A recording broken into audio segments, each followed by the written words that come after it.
Oh. Oh, here goes. Oh no. You want to put that away with the car. I don't trust anybody because right now there's no one else here but me and you.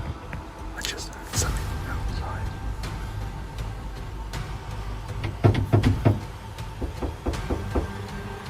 I don't want to go on here. But I have to. This is like scary.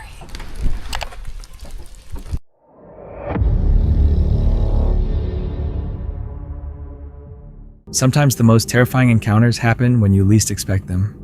Deep in Alaska, a massive bear moves dangerously close with nowhere left to run. While on a quiet Christmas night, something mysterious appears watching from the tree line. If you saw something like this, how would you react?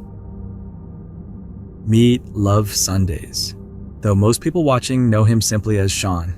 He runs a YouTube channel focused on the type of lifestyle a lot of people dream about: camping under wide open skies, snorkeling through secluded coves, and surfing along peaceful shorelines. Sean lives out of his van and travels throughout the UK sharing the incredible places he discovers along the way. But this journey turned out different. He had driven down to the Cornwall coast for what was meant to be a simple getaway. Some surfing, some snorkeling, and nothing he had not already done many times before. What he did not realize was that this trip would stay with him, something he would carry through every night of van life after that. Before getting ready to sleep, Sean stepped outside the van. He only wanted to check the curtains and see how much light was visible from outside.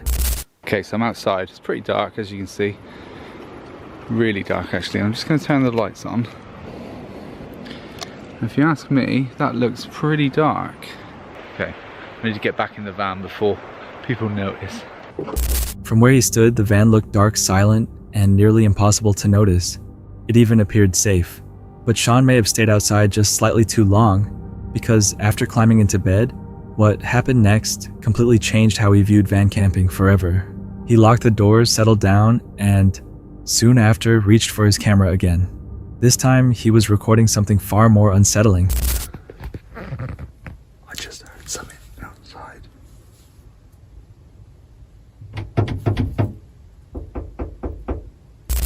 Someone was standing outside the van. They started knocking against the side and testing the door handle. Sean froze instantly. He stayed still. He made no sound. He barely allowed himself to breathe. It was the type of moment nobody can truly prepare for. What? Thankfully, whoever was outside seemed to realize the van was occupied and chose not to continue any further. But the damage had already been done. The encounter left Sean deeply shaken. They literally tried to get in the van. It wasn't just a knocking, they were trying the handle. Concerned they might return, he carefully stepped outside to check if anyone was still hiding somewhere in the darkness.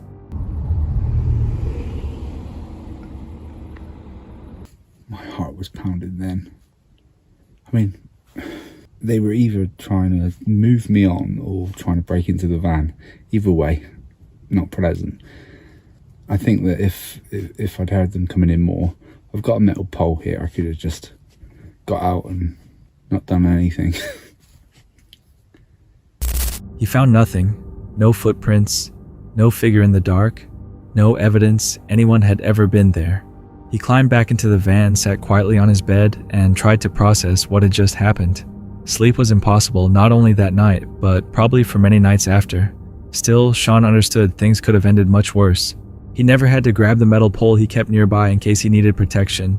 At night, even the smallest amount of light can reveal that someone is inside a van. Maybe they only wanted to scare him, or maybe they were trying to break in. What would you do if you were in his position? On July 7th, 2020, a very disturbing video was posted on YouTube by a channel known as 3 Beer Minimum. In the footage, creator Jason Riley was camping alone on his property located in Hardy County. At first, everything appeared completely normal, but that peaceful feeling vanished after he noticed something unusual nearby. All right, we are on my property and we have a truck parked down here. It does not belong here.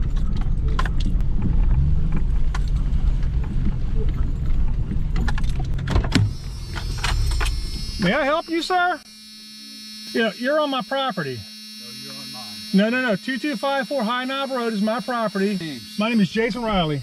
Jason Riley, all right. Well, I'm telling you right now, Hardin County Sheriff has already been notified. It's nothing to be concerned about because I've already been talking to surveyors. I own this property. I can show you rightfully right now. You could call the police. Okay, I'm going to. You are on my land. I paid to have this driveway put in. This is all being recorded, by the way. You're wrong. I had the survey when I bought it. Are you recording? Yes. You want to put that away, we can talk. I don't trust anybody because right now there's no one else here but me and you. But I paid to have this driveway put in. I'm not allowing you to record me. You're on private property. No, I am not, okay? Go turn that off and we'll talk. I'm just getting the sheriff here. No. I called them yesterday and they said when I come here. Look, I'm not having a conversation with you, okay? Call. You understand that? I asked you to turn that off if you want to have a conversation. I've come to my property. I've been notified that someone's been trespassing. I come here. I have a trespasser. He's telling me that this is his property. He's using my driveway to access his. I've asked him to leave. He's told me no, this is his property, and I need to get someone out here to help settle this. Also, I have a GoPro on me. Am I allowed to be recording on my property? Okay, because he's telling me to turn it off. I'm just for my own safety. I do not know. In my vehicle, I always bring it up here just because of bears and stuff. There's a 20 gauge in my vehicle. It's unloaded. There is bears are a nuisance here, but no officer is in any risk with me at all. And consider me unarmed. Unarmed. It is. It's in the back. Breech is open. I have utmost respect for police. I am of absolutely no threat. At first, the situation felt like a tense confrontation, the kind that could become dangerous without warning. But later, the much darker truth was revealed. The man was later arrested in connection to his father's killing, and the truck was eventually identified as a stolen rental vehicle. Looking back at the footage, it becomes much easier to understand why he was so desperate to have the camera shut off. And knowing who Jason was actually facing out there alone in the woods, this encounter easily could have ended very differently. Recording can help prove what really happened, but it can also cause a nervous person to become more aggressive. Maybe the camera helped keep Jason safe, or maybe it was exactly what the stranger feared most. If you were out there alone, would you keep recording? If that was not unsettling enough, then check out the next video appearing on screen right now. Rain-thick fog thunder and local Sasquatch legends turned one isolated campsite into a night filled with uncertainty. Uploaded on April 22nd, 2025, this footage appeared on the Roaming Reckless YouTube channel. She drives into the North Georgia mountains with Tazzy during intense rainfall heading toward Chattahoochee National Forest, a place widely known for Bigfoot sightings. What begins as a rainy camping trip slowly turns into an unsettling night. Before arriving at camp, she stops at a Bigfoot museum and comes across strange evidence, including Sasquatch hair DNA, missing persons report sighting maps, and old investigation equipment. Tranquilizer gun used by Bigfoot hunter. Video footage. Look at that. Bite marks were molar-like. There's a working research laboratory right here. Sasquatch hair DNA compared to human hair DNA. Missing person reports. Look at all of those. I didn't expect so much proof, like DNA proof. Sasquatch proof. They're real. The creepiest moment comes when she realizes the exact area connected to repeated sightings is where she plans to camp that same night. She drives farther into the forest as the road becomes muddy, foggy, and difficult with water crossing the trail and the mountains disappearing into the mist. She says the conditions feel perfect for Sasquatch territory and picks a remote roadside spot instead of staying at a regular campground. Thunderstorm rolling through later tonight. I can totally see them living out here too. It makes so much sense. This is my kind of weather for sure. I don't know why. It's gotta be because I'm from Michigan or something. Like I just love cold, bad weather. I'm not sure. At camp, the area already feels unsettling because her voice echoes through the trees while thick fog surrounds the site. Looks like a good enough spot to me. Spooky, middle of the woods. I'm just gonna back the Grenadier in. Obviously, safety purposes. This is amazing. We probably have about an hour with rain being a little bit lighter. I can hear myself echo here when I barely talk. Hello? Sasquatch? Come hither. Just kidding. Actually, leave me alone. But get on camera so I can capture it. She jokes about Sasquatch showing up on camera, but also says to leave her alone while Tazzy gets a quick break outside before the thunderstorm moves in. Later, the rain grows heavier, and she mentions there have been several Bigfoot sightings nearby, including repeated encounters. The heavy rain is coming right now. Should be here pretty quick, according to the radar. There have been multiple Bigfoot sightings in the area, and a lot of them have been repeat. Like, they come around a lot, so... With a thunderstorm approaching and the campsite looking darker and more unsettling, she wonders whether the night will go well or badly.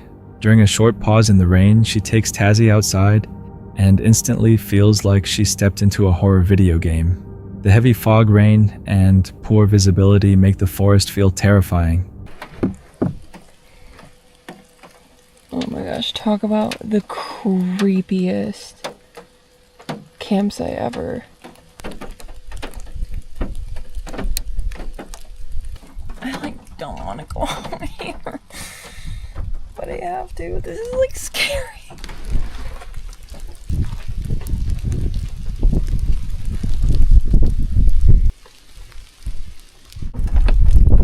Let's go. Come on. Gotta be quick. Let's go. Come on.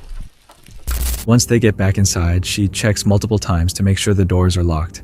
That was like a horror video game. That's what that felt like. Oh my gosh. I'm triple check we're locked in. The thick fog, the rain, you can barely see. This is 1,000,000% Bigfoot country. I don't care what anybody says. The storm finally arrives hard with lightning and loud thunder while they stay locked inside the vehicle. Tazzy begins shaking, so she puts on the thunder shirt and keeps a Bigfoot show playing in the background to help keep her calm. Taz made it through the night, obviously. She's doing great. Look at her. She's so freaking happy. Yeah, Mom. Tail's wagging. She's living her best life. It's like it never happened. That thunder shirt was really helpful, though. It doesn't take away the anxiety entirely, but I could tell it was lessened, for sure. By morning, they make it through the storm, but the forest remains covered in thick fog with almost no visibility. She says the night felt creepy. Maybe it was only the storm outside, or maybe the fog was hiding something deeper within Bigfoot territory. If you were camping there that night, would you feel safe enough to stay? In January 2025, a British content creator named James uploaded a tense and disturbing video titled "Scary Van Life Park Up Caught on Camera" to his channel By the Curb. Known for his travel vlogs and outdoor adventures, James regularly shares moments from his solo road trips across the UK, often while living full-time out of his camper van. In this particular video, he set off on a solo trip to Sunderland, a city located in northeastern England. After spending the day driving, James arrived and parked his van near a roadside location to settle in for the night. At first, the atmosphere felt calm and quiet, but only a few hours later, that quickly changed.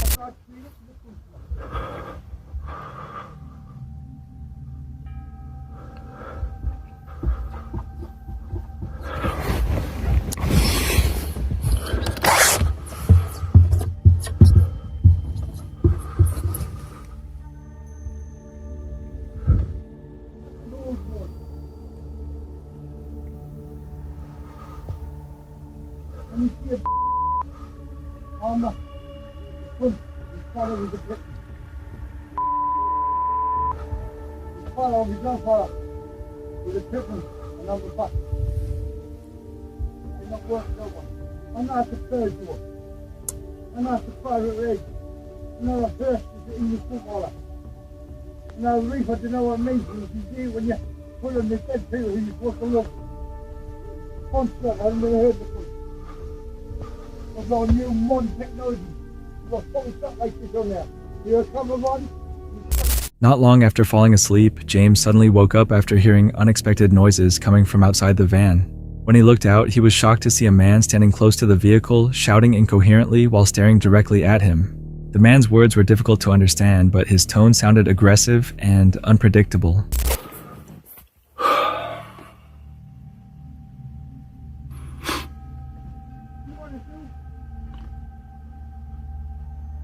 Still there.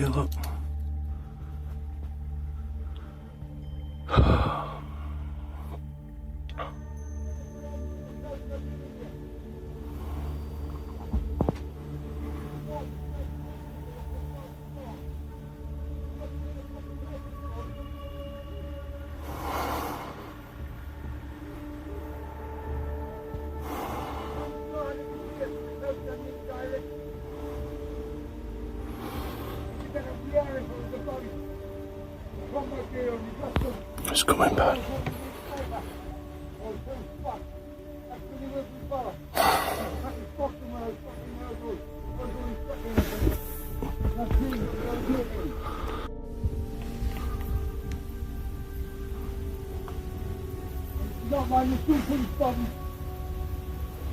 For nearly 10 minutes, he continued yelling and knocking on the van window, showing no sign of leaving. James, alone and unarmed, had to decide whether to confront the stranger or stay inside. Considering the possibility that the man could be armed or unstable, James chose to remain where he was hoping the intruder would eventually leave. At one point, it looked like the man had finally walked away, only to return moments later and continue the outburst. James stayed silent, avoided escalating the situation, and remained locked inside the van. Thankfully, after some time, the stranger eventually wandered off and never came back. Although the man's intentions remain unknown, his behavior suggested he may have been intoxicated or mentally unstable.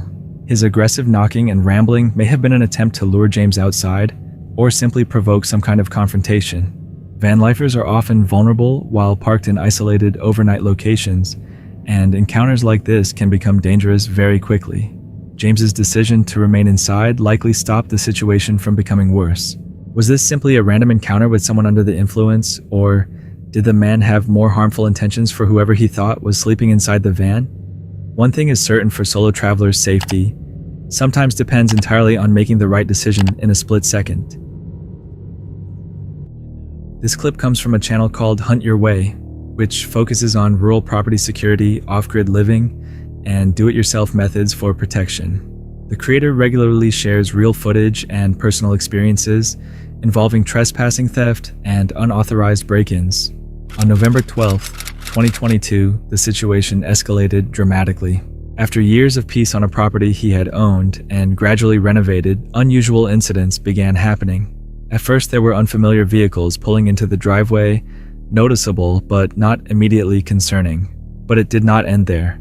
Security cameras were installed, and soon after the first break-in took place, the intruder smashed a window on the side of a camper, tampered with the screen, and reached inside to unlock the door. Bought this property about 6 years ago. Did a ton of work to the place. Completely cleaned it up. Went through, graveled the driveway. Just a full-on flip-out repair of the whole entire place.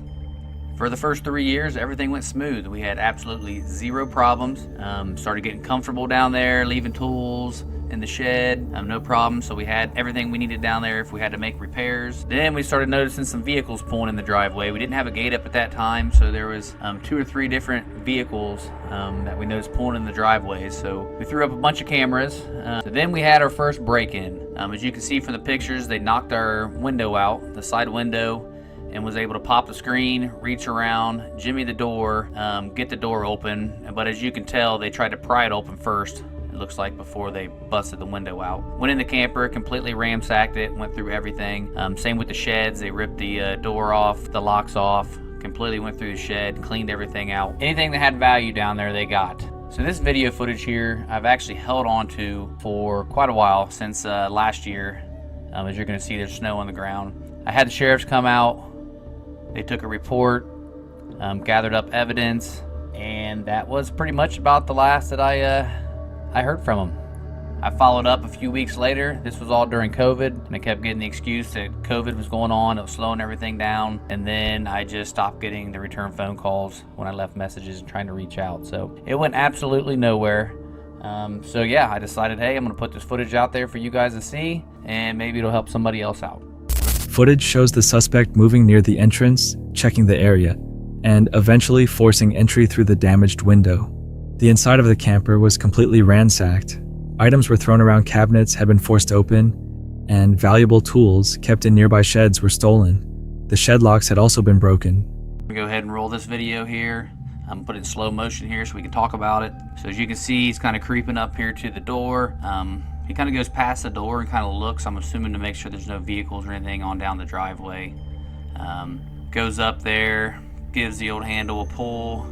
Obviously the door is locked. Then he goes over to where you can see the window I have taped to where it was broke out before.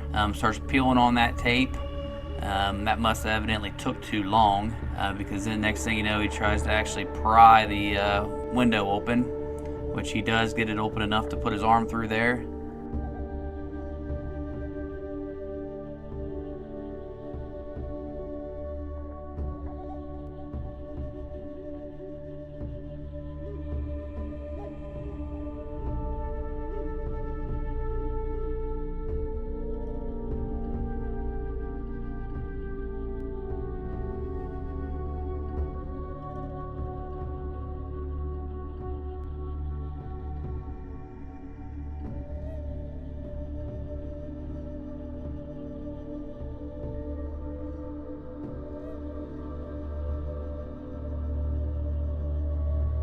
And I have put the screen back in there at this time, so you can see there he actually pops that screen out of the way, reaches around there to the door handle, and he's able to get that door unlatched.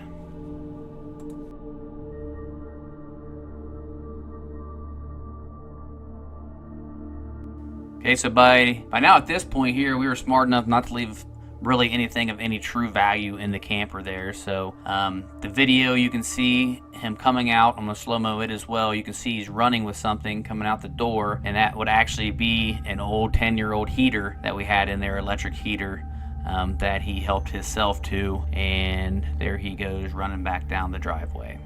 The property owner reported the break-in to the local sheriff, provided evidence, and waited. But updates were limited. Explanations focused on pandemic-related delays, and eventually communication stopped completely. Months later, the suspect came back. Security footage from a later visit showed signs of forced entry once again. Although cold weather caused the security batteries to fail, it was obvious someone had broken in a second time. This time, something had been left behind. Inside the camper, the intruder dropped a knife. The property owner immediately contacted law enforcement, who collected the weapon and assured him it would be checked for fingerprints. He believed he already knew who the suspect was, someone with a criminal record whose fingerprints should already exist in the system. All right, guys, so after that break-in there of getting the video, set everything back up, camera-wise, fixed the window, retaped it, I guess I should say, and headed back up north, and ended up coming back down 2 weeks later, and this is what we found. Unfortunately, the batteries were just too cold, evidently. Didn't get any recording of it, but this is what I walked into. All right, hey, we just got back down to the property. Pulled in the driveway here, it's all ice. Got the car stuck, that's gonna be fun, but come down here to do a few things. We'll talk about that here soon, but as you can see, our thief's been back. He pulled up the tape there, and I've already actually went in the camper, and look, he left something this time.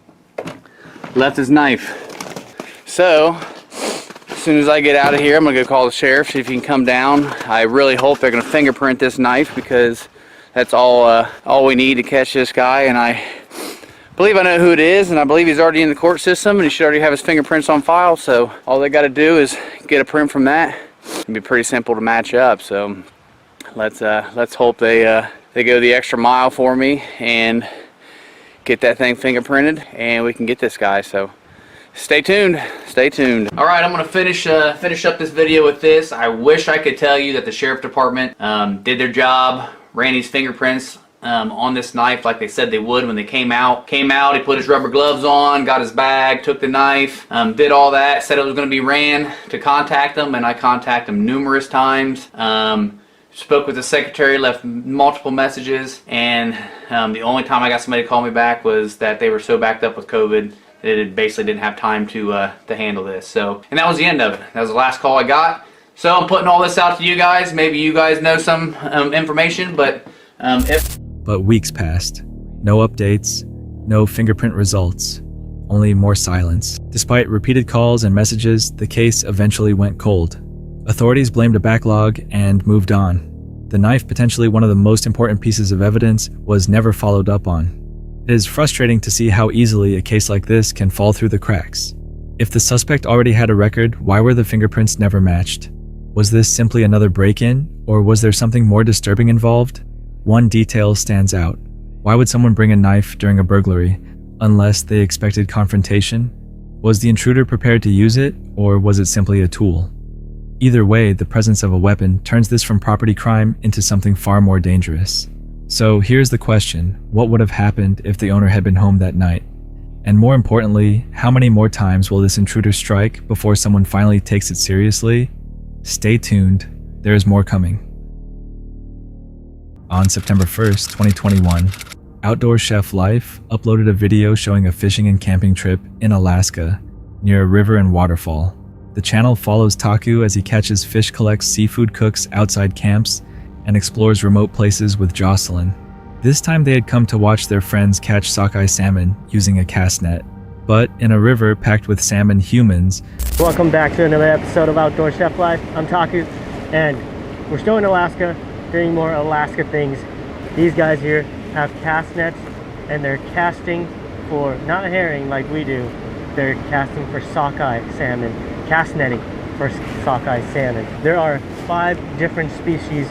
You can keep any of those 5 species as well, the kings as well, and the cohos. And there's pink salmon, chum salmon, and there are these sockeye salmon. And sockeye salmon is what they're going for today, and why I'm saying they're going for it and not me, because this can only be done by Alaska residents. We're not the only ones paying attention nearby. Because of local regulations, only Alaska residents are allowed to fish this way. So Taku and Jocelyn mostly watch and assist Nathan and Eleanor. They also help keep an eye out for bears. At first it seems like an ordinary day of fishing, but the salmon in the river soon attracts something much bigger toward the group. Dang it, we missed it. It should stay down there. Oh, I see it. It's coming out. Coming out right now. Oh shoot, there's a bear. He's like, hey. He's so cute from a distance. There's a bear. John's by himself. He's right where we were before. Damn it. Oh, there's 2. Oh, there it is. It's going for the drum. Oh, it's going for the... Oh my god, look at that. There he goes. He's leaving. Look at their little ears. I can go grab it. Little bear watching action. Hey, see, these guys are right here. And the bear was literally right there, walking away now. It's Alaska for you. That's a nice brown bear. Oh, it's so cool. The first bear shows up near a trail where the group had been standing earlier. It walks slowly, sniffs around, looks for salmon, and then moves across the river. The group is still able to watch from a safer distance, but the bear is close enough that everyone becomes cautious. Good job, man. Nice sockeye. That's a nice sockeye. Bear. Whoa, bear. Bear, we got a bear right there. 2 of them. 2 of them. Everybody's going after. Got the blowhorns. Oh shoot, he's gonna get in the water. Shoot, they're getting close. They're getting close. Trying to scare off the bear. Oh my god, that's a big brown. They're just trying to scare it off. Oh, he's got a fish. He's got the fish. Oh my god, he's got a fish. He got a fish. He stole their fish. We'll put the footage from my phone, and the bear took a fish of somebody's. They sneaky.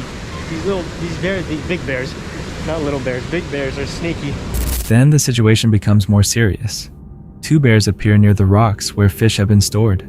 An air horn is used in an attempt to scare them away, but one bear refuses to retreat. It steps into the water, reaches the stored fish, pulls a salmon from a bag, and walks off. It is now close to people close to food, and bold enough to ignore the sound. This is only the start.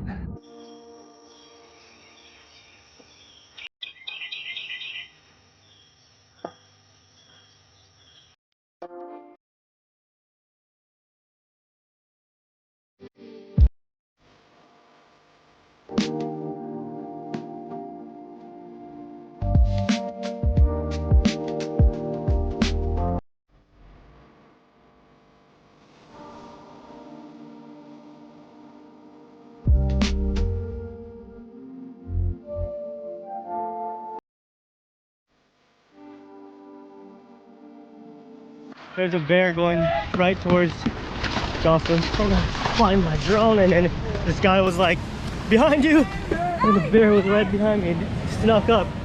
Hey, bear! Don't chase it towards her. Hey, bear! Hey! You're chasing it towards him. You're cornering it. John, come back.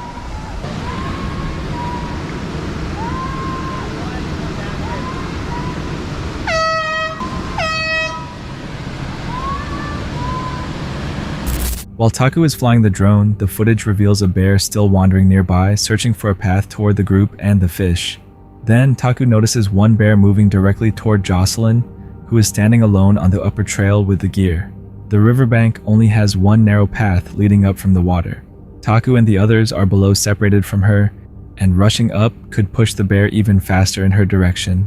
Jocelyn has no choice but to stay still, make noise, and avoid running. Fortunately, the bear finally moves away. You okay? Yeah, I came really close. Super close, huh? Yeah. Oh, man. They were like, we're gonna leave put the fish down. There was like, I know a bear's gonna come right now when I'm alone. Oh, I know, you were all alone up here, and I was like, oh man, I'm the smallest of the group. He was looking at me. He didn't like the horn. oh yeah. He was not like fazed by my yelling. Yeah, you kept yelling at him, huh? Yeah, and then every time they did the horn, he's like, ugh. That's the most I've heard you yell. Right here. You just walked right here, Yeah, on the rock. flop, flop, flop, flop, and then just kept going. Did he look at you? The whole time. Oh, yeah, he's just looking? Yeah.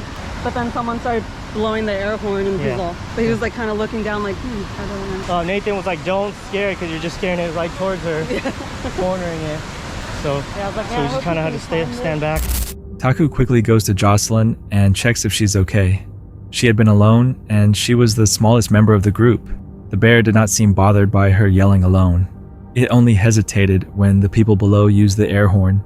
Her instinct may have told her to step back or run, but with a brown bear running can trigger a chase instinct. She had to hold her position while the bear stood only a few steps away. Hey, bear! Hey, bear! Hey, bear! Hey! Hey, bear! Hey, bear! Hey, stay back! Bear! Stay back! Stay back! Hey, bear! Stay back! Stay back! Bear! Get back! Get back! Get back, bear! Get back! Get back! Bear! Bear! Get back! Get back! Back! Bear! Bear! Go! Go! Go, bear! Go! Get back! Get back! Bear! Bear! Get back! Get back! Bear! Bear! I think we need an air horn. I think we need an air horn. This is too tiring. Holy I'm shit. losing my voice. Oh shit! Bear! Hey, bear coming! Bear coming! Well, I don't need one to get down. Yeah. We have a horn. Whoa, crazy! Go, bear! Yeah, he's leaving. He's leaving. He's going the other way. Then the bear returns. This time it faces both Taku and Jocelyn on the narrow trail with a cliff on one side and dense brush on the other. It comes so close that its breathing can be heard clearly. If it had moved one step nearer, Jocelyn might have needed to use bear spray immediately. Thankfully, after they continue shouting, the bear turns into the bushes and moves back down. Afterward, the group prepares the sockeye salmon cuts, the tails as required, under local law, and later cooks salmon and Dungeness crab at camp. The trip ends with food, but also with an important reminder. In bear country, even a routine fishing trip can change within seconds. Some viewers praised Jocelyn for remaining calm, while others said the bears appeared too comfortable around people and fish. Either way, they were fortunate. The bear walked away, and everyone returned home safely. But if it had taken one more step, do you think bear spray would have been enough? On October 4th, 2016, a very unsettling video was posted on YouTube. It came from a user named North by Wild West who was spending Christmas with family at their house in northern Minnesota. At first, the video seems completely ordinary. It is simply a family holiday moment with Christmas greetings and a warm atmosphere inside the home. But then she notices something outside the window, far back near the tree line, and what happens next is still disturbing to watch. Say Merry Christmas, everyone. Merry Christmas. Merry Christmas. Look at the tree. What was that? Oh my God. Did you see that? Something's behind the garage.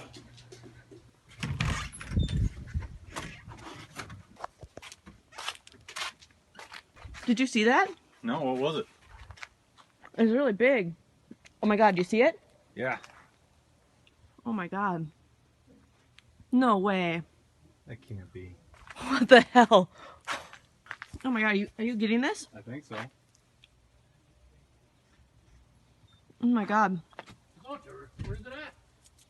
Go get in the woods. Oh. Oh, there goes. Oh no. After him.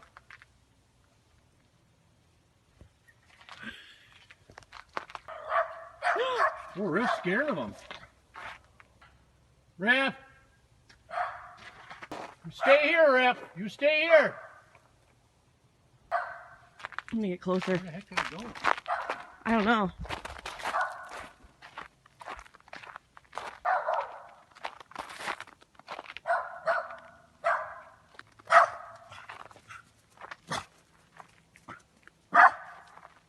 I hear something though. I still hear it. She spots movement from the corner of her eye and decides to step outside with her dog. Almost instantly, the dog runs toward whatever is standing out there. The footage is hard to make out clearly, but the figure looks human, or at least something close to a human shape. It is difficult to know exactly what the figure was, and saying it was Bigfoot would be a huge assumption. Still, the dog's reaction makes the footage hard to dismiss. It runs toward the figure at first, then returns looking shaken, and seems unwilling to move any closer. Dogs can detect sounds, smells, and movement that humans often miss in the dark. So while that does not prove what was there, it makes the moment feel even more unsettling. You guys hear it?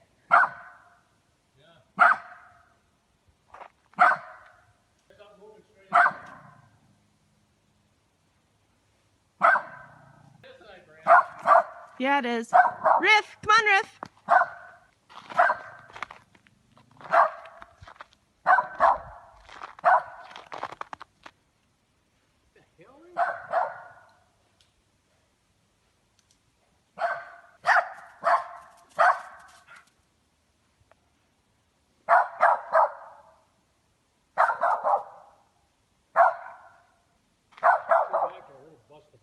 I did too.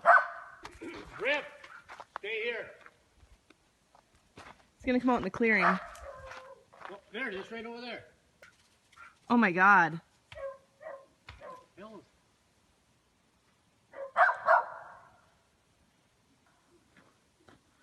Oh my god. We better get back inside, guys. Yeah. Near the end of the footage, a faint shape can be seen just beyond the trees. It almost appears like a shimmering figure standing in the distance. It could have been a person, or it could have been something larger, but the video is too unclear to know for certain. With the dog barking directly at it, it feels like something was definitely standing there. Maybe it was simply someone near the woods, or maybe the family witnessed something they were never supposed to understand. What do you think was standing beyond the trees that night?